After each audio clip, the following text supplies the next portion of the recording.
Ano?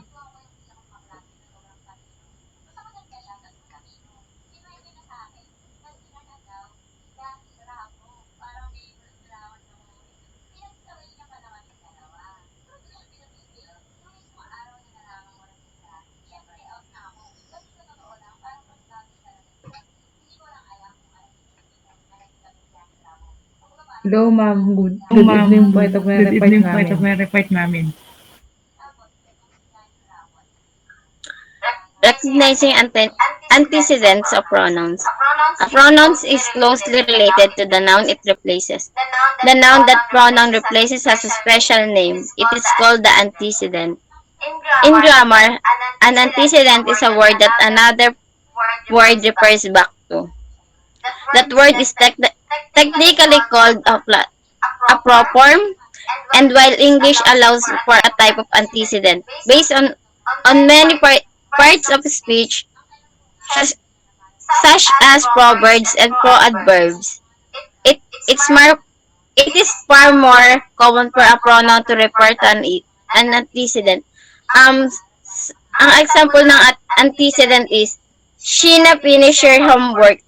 Ang antecedent is Sheena kasi nag-reply siya ng pagkakakilanlan. At ang pronoun naman is her. Next.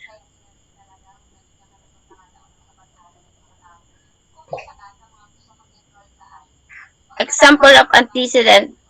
Defining a pronoun antecedent. Taking the place of antecedent is what a pronoun is for. Compare these two sentences. The second sentence eliminates the unnecessary repetition of John's name by utilizing suitable pronouns.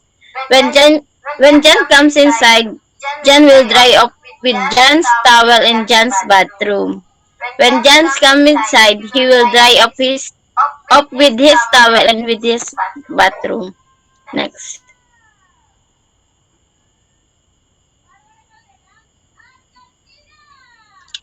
Determining number. Since the pronoun replaces the noun it doesn't in the sentence, they have to agree with one another in number. If the antecedent is singular, then the pronoun that takes its place must also be singular. John went out in the rain. John went out in the rain, so he got wet. If the antecedent is plural, the pronoun must be plural. John and Jane went out in the rain, so they got wet. In the context of the second sentence, John and Jane are what is called a compound subject. This requires a plural pronoun. Next.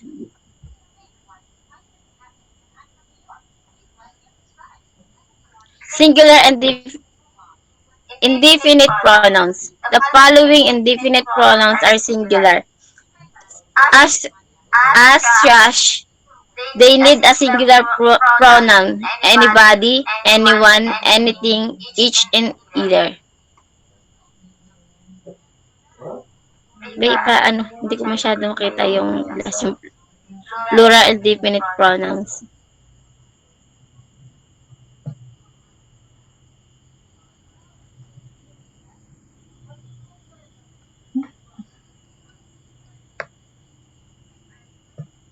Using relative pronouns.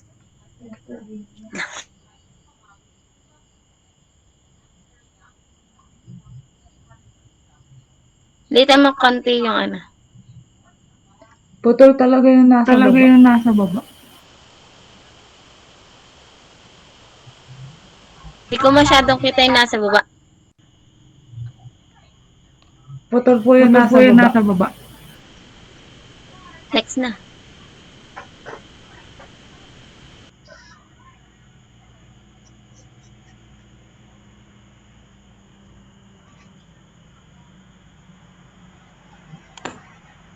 Plural indefinite pronouns. By contrast, plural and indefinite take on a plural pronoun. These are the plural indefinite pronouns. Both, few, many, and several.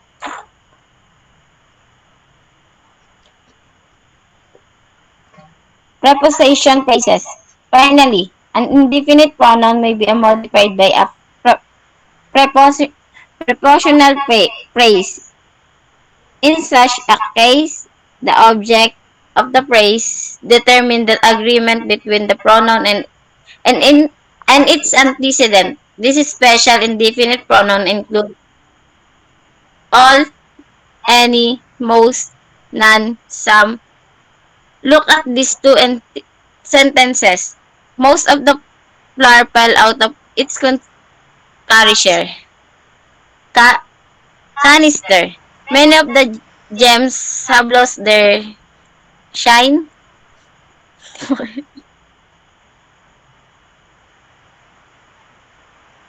Next na.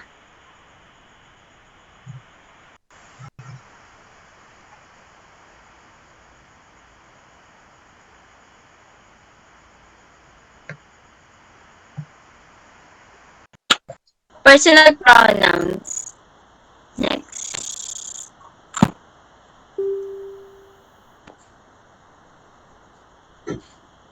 Back mo.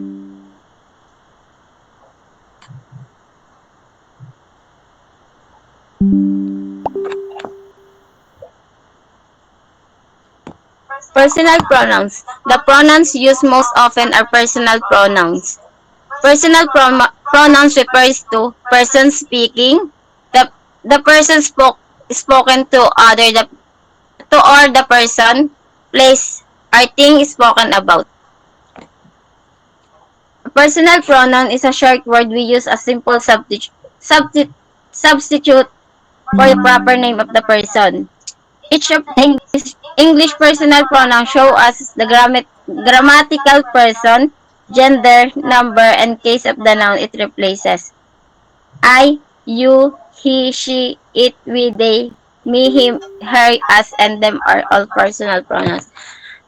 Personal pronouns that are associated primarily with a particular grammatical person, which first person, second, and third. Personal pronouns may also take different forms such as number or a natural gender. The personal pronouns for subjects are I, you, he, she, it, we, and they. Impersonal pronouns and number may be singular or plural.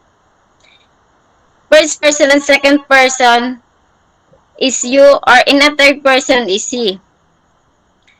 Ang personal pronouns is parang kung paano tinatawag sa LGBT yung kunyari yung gay is para siyang ang personal pronoun niya is she, or kung saan siya comfortable, pwede ding yung personal pronoun niya ay he. We use personal pronouns in place of the person, people that we are talking about. Example, I walk long for my new branded phone. I never drink alcohol because it's not good for my health. Demonstrate personal pronouns is use personal pronouns.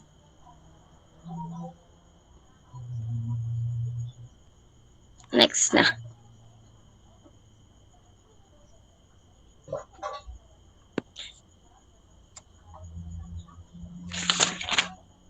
Demonstrative pronouns are pronouns that point to a specific object. They take the place of a noun, phrase, activity, or situation. They always consist of this, that, those, and sometimes include none, either, and such. Points out a specific person, place, or thing. Near in distance or time, this or this. Far in distance or time is that and those. Singular, this and that. Plural, and this and those.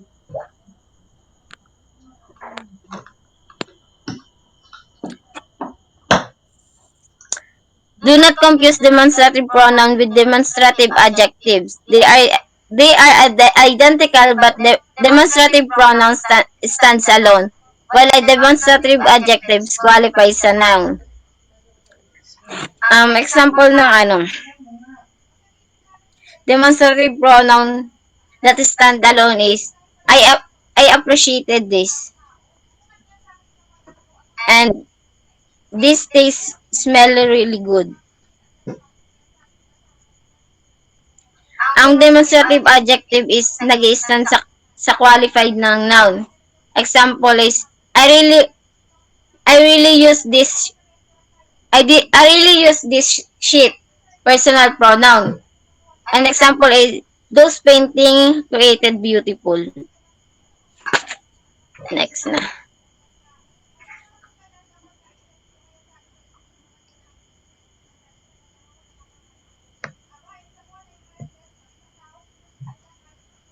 This is the other example of demonstrative pronoun. This is heavier than that. These are bigger than those. This tastes good. Have you seen this? These are bad times. Do you like this? That is beautiful. Look at that. Those were the days. Can you see the those? Thank you. Next na.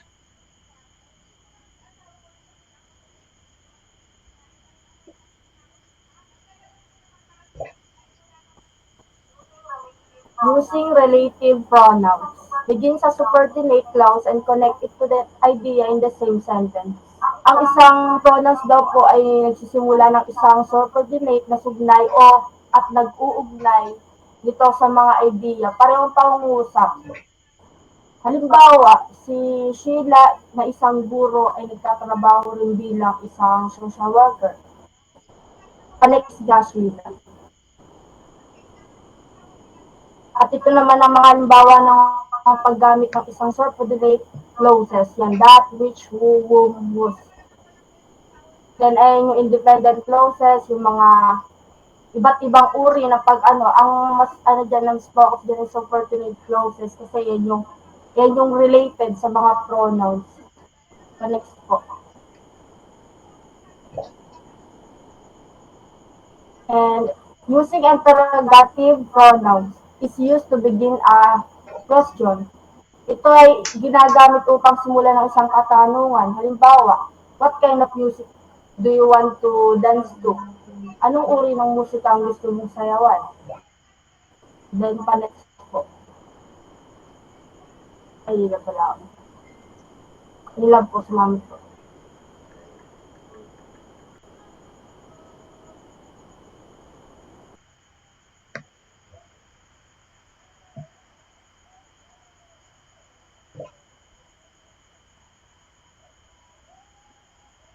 And ito po yung example ng interrogative pronouns, which is interrogative pronouns are used to ask questions, like who loves spy, who on yesterday, whom, who saw whom, you saw whom, you went with whom, and madami po.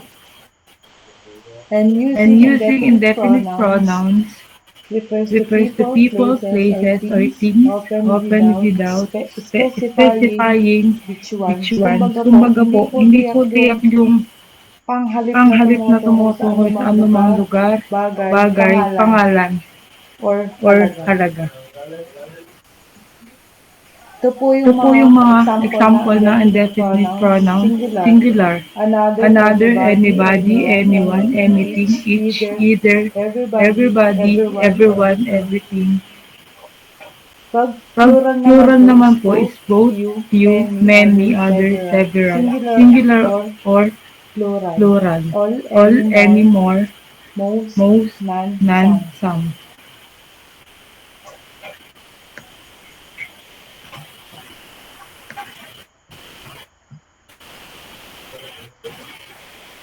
And plural and definite pronouns. Yun nga po, kumbaga hindi po tiyak nga yung bagay o kung sino man yung sinasabi pangalan. Kaya nga po, plural, All are welcome to come to the birthday party tonight. Kumbaga po, hindi po tiyak yung pangalan kung sino po talaga yung pupunta sa birthday party. And ito din po isang example, some will do anything to gain the attention of others. Singular and definite pronouns. Kumbaga po ano yung from the word itself, single or iisa, or anybody. Does anybody have a clue where the dog went? Yun po. Next reporter po.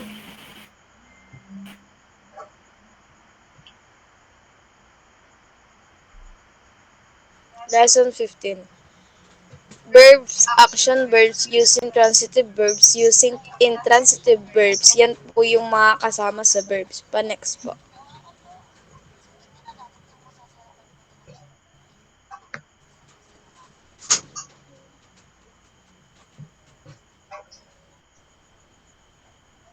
Pa-next po. Ayan. Verbs can be described as transitive or intransitive based on whether it requires an object to express a complete thought or not. So, ang verb daw po is maaaring ilarawan ang transitive at intransitive batay kung saan ito ay nangangailangan ng isang bagay upang ipahayag ang nararamdaman or ibig sabihin. And also, verbs can indicate physical or mental action, occurrences, and states of being. Pa-next po. Action verb. A verb that describes an action word. It also a word that tells us what a noun do. Ang action verb po, ito po ay isang salita na nagsasabi sa atin ng ginagawa ng isang pangalan. Example po, kumaway kunyari, nakita mo yung, example please, kunyari, nakita mo po yung, kaibigan mo po. Pagka po kumaway ka sa kanya, kahit po hindi ka magsalita, malalaman mo na po yung yung ibig sabihin nun parang, dali ka, tara, ganun po, arat, ganun po. Yun lang po. Next presenter.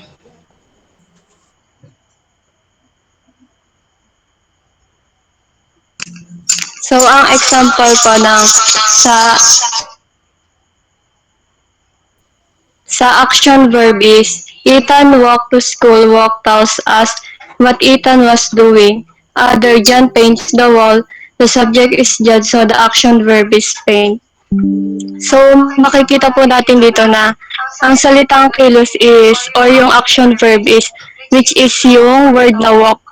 And then sa ano naman po is paint. Ang next po.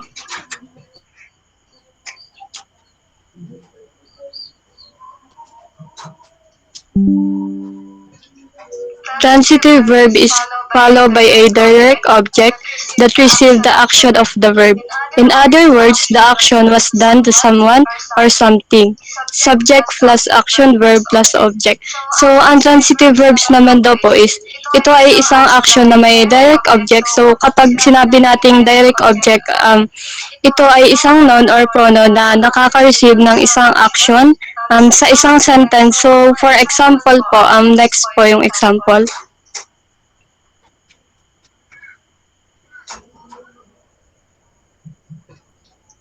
So, example is, John paints the wall.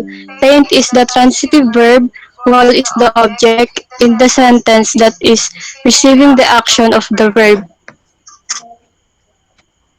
So bakit nga ba naging transitive verb ang paint? Dahil dito is natatanong yung nasasagot nito yung tanong na what or whom. So ang nipipaint ni John is yung wall. Next po. So ang intransitive verbs naman is don't have an object that follows the verb.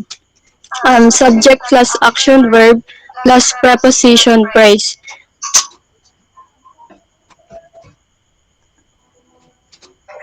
Ito naman is yung walang direct object sa isang sentence. Next po.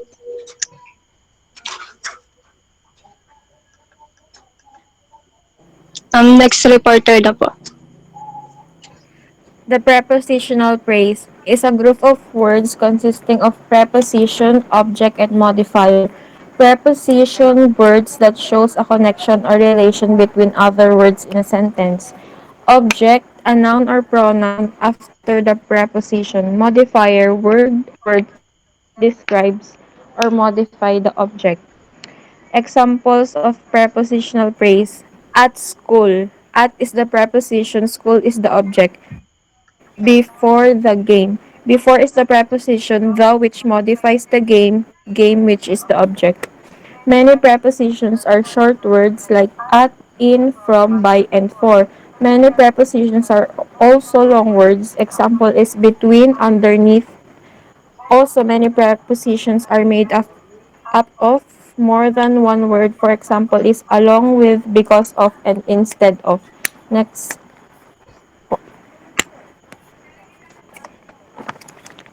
If there is not an answer to the question who or what, that means that there's not an object. Example, he dance, he run, what. This is an intransitive verb since no action being transferred to a received object. Next po. Linking verbs. We use linking verb when we wanna connect one idea to another. So we use action verbs to show what something does, whereas we use state of being verbs to show what something is. Example po is in action verbs, the bear eats a fish. That's an action po. That's something that the bear is doing. The bear is hungry, however, is not something that the bear is doing. It's something that the bear is. State of being verb. So, ang ginagawa po ng is kinoconnect yung word na hungry to the word bear. Next po.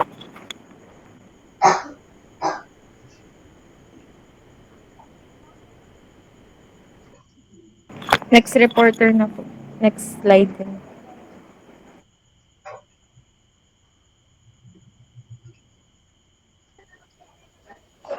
Recognizing from forms of be.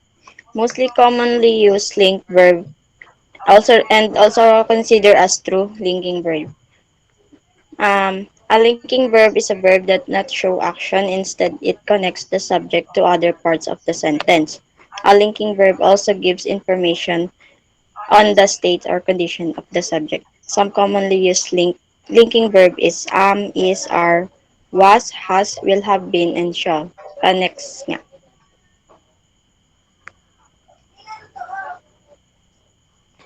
Using other linking verbs. Other linking verbs is appear, feel, look, seem, sound, taste, become, grow, remain, smell, stay, and turn.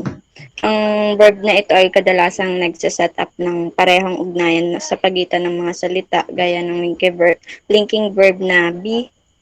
Ang mga salita na sumusunod sa verb ay tumutukoy o describe describe the word that precede the verb. Example is, he became a general in the Northern Army. In the example sentence, the linking verb became connects to the subject he to the describing word a general. Next nga.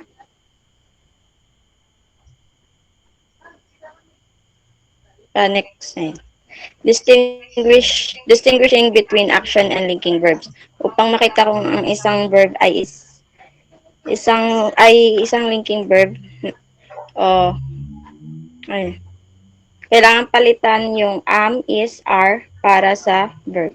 Kung may katuturan pa rin ang pangusap at kung ang bagong pandiwa ay nag-uugnay sa isang salita, bago ito sa isang salita pagkatapos nito.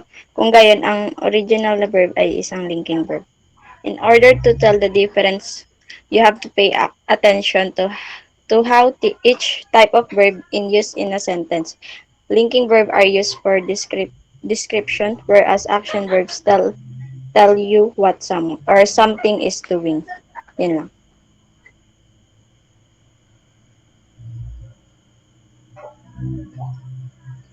And And yun lang po yung yun lang po report yung namin. report namin, ma'am. Thank you po. Thank you po.